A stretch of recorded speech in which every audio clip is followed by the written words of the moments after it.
J'oserais même dire que cette chose est apparue, et bien avant la modernité. C'est un petit problème que s'est posé saint Augustin dans un ouvrage fameux qui s'appelle Les Confessions, dans lequel, vous le savez, il a réfléchi sur la notion de présent, de passé, d'éternité, de sujet et tout ce genre de choses. Je ne dis pas qu'il a tout dit, loin de là, mais je veux dire que cette pratique de réfléchir à ce qu'on est, sous forme d'anamnèse, pour employer ce mot, cette pratique est une pratique de la direction de conscience et de la vie spirituelle, au moins depuis saint Augustin, si ce n'est même avant. Alors, vous vous souvenez que dans le livre 11 que vous citez, que vous avez en mémoire, de saint Augustin, il a des confessions, il y a cette formule que c'est un Dieu plus intérieur à moi-même que moi.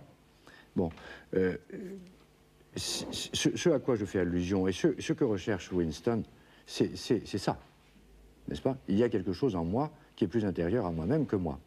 Bon, c'est ça que j'appelle inhumain. J'ai le droit. C'est parfaitement clair, en fait.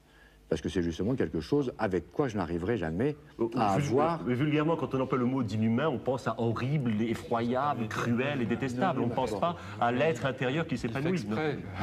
Non, mais moi, je ne suis pas philosophe, hein, moi je suis journaliste, je suis un peu plat.